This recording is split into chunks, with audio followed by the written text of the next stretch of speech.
Joined the first team manager Chris Search after a disappointing day here against a very good side. First of all, Search, you got one wrong. I think a lack of backbone, mate, in all honesty. I mean, don't want to sort of beat around the bush too much, but you know, we worked hard on a game plan today. We set up, you know, a specific way to play against these, and after 2 minutes, we conceded the goals we did, and it's unacceptable. You know, first and foremost, you know, not to make excuses.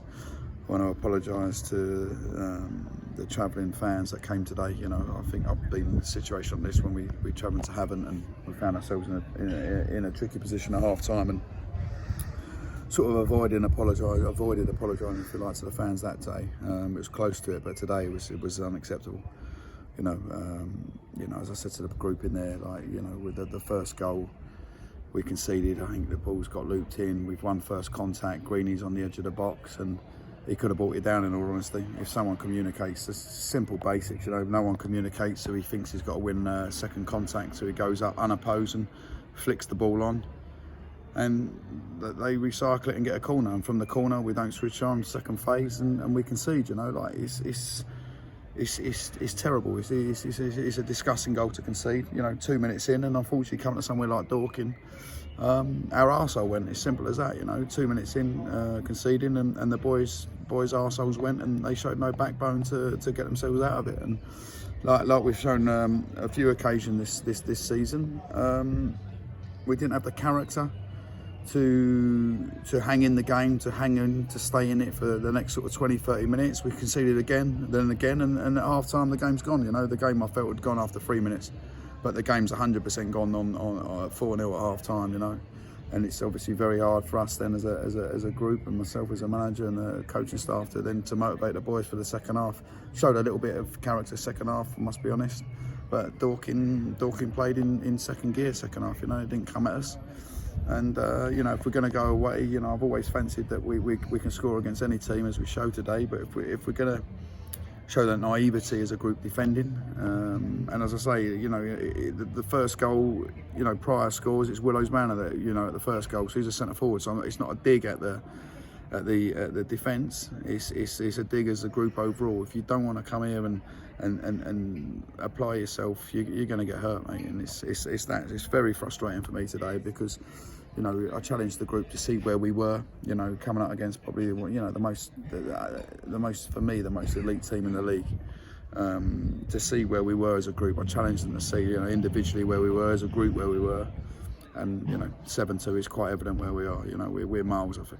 Yeah, of course, you mentioned there, it must be frustrating to have worked on a game plan all week in training. After some very good performances recently as well, just to come here and roll over. Yeah, I mean, I think that's it, mate. We rolled over, just didn't roll over, we had our bellies tickled, and, you know, you know, I can use a lot of stronger words, but unfortunately, I obviously go on social media, so I can't. But, you know, like, it's so disappointing for me. You know, I spoke before the game with the Dorking interview for Dorking, and I was questioning, how do we motivate the boys? And as I say, like, it is quite hard at times. That's no excuse, you know. We stand there to be counted. But for me to motivate the boys, it was individual challenges. It was sort of group challenges, defence, attack, midfield. You know, challenges on the pitch for them to keep themselves motivated. And as I say, we come here and I challenge the group to challenge themselves to see where we were. Like, what can we do? What can we do next year? You know, building for next year.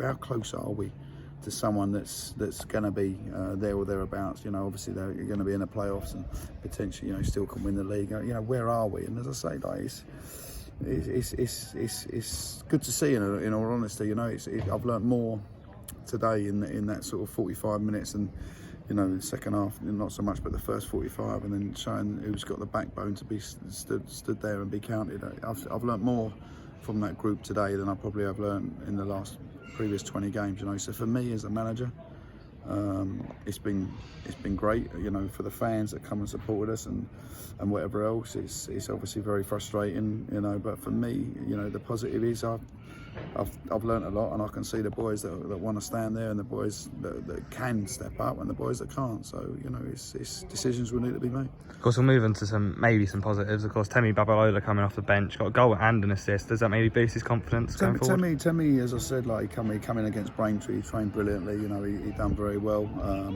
he's continued that run of energy and performance and in training, and being a little bit unfortunate as to how we set up in the last couple of games with looking for a bit more pace and sort of creativity on the wings. But Temi coming on and doing what he done, yeah, absolutely, it's fantastic for him. I thought Nana was superb throughout today. Other than that, we huffed and puffed, mate, and huffing and puffing at this level is not going to get you anywhere. We need to huff and puff, and we need to actually execute a game plan and win some battles over the field. I think individually we lost 99% of battles today. Yeah. And as I say, if you're going to come to Dorking and a Mark Whiteside with the quality they've got and the flamboyance they got, and credit to them, as I say, for me they're the most efficient, effective side in the league. They know how to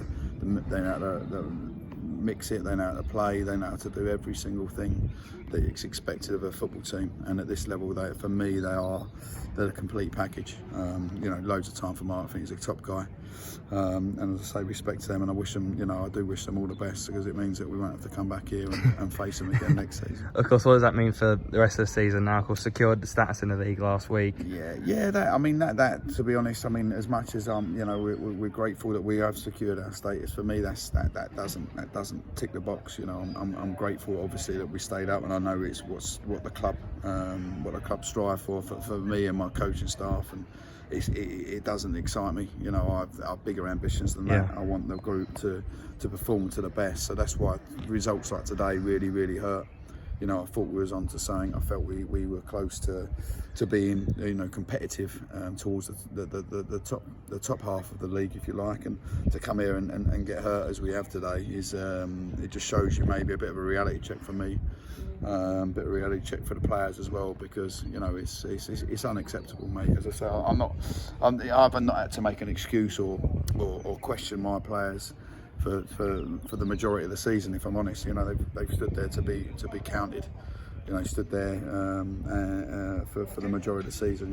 Maybe at the Havant game and chipping them. I think and of course tooting in the trophy. We showed a little bit, but other than that, for the 40 other games that we've had, the boys have been men, but I think today we just showed a little bit of naivety. It's a word that I use at the beginning of the season quite a lot, and we sort of try to lose it out of the vocabulary, if you like, the naivety word. But today we were naive. Just simple, basic things that we come up short. Of course, moving on, Slough Tuesday, maybe chance to put this result right. Have to, mate.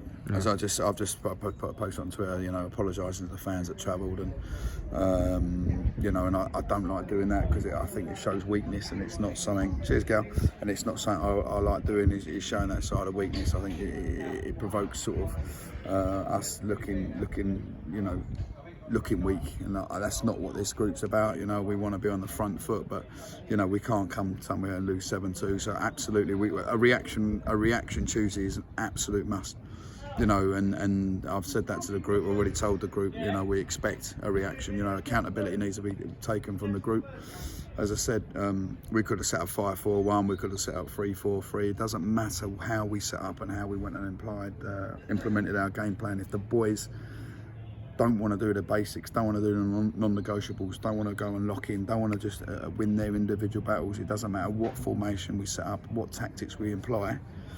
If you can't mark from set pieces and do the fundamental basics, then the game plan's out the window. So Tuesday's a must-win. For me, it's an absolute must-win. I'm not going there with any other intention of making sure that we put today right as best we can.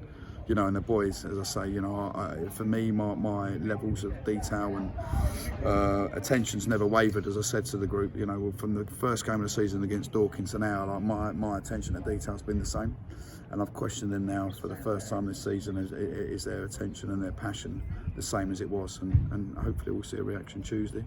If not, it'll be a case of shaking a few hands for the close season and wishing them all the best, and we'll start again. So that's where we are. Lovely. Cheers, Sergio. Thank you.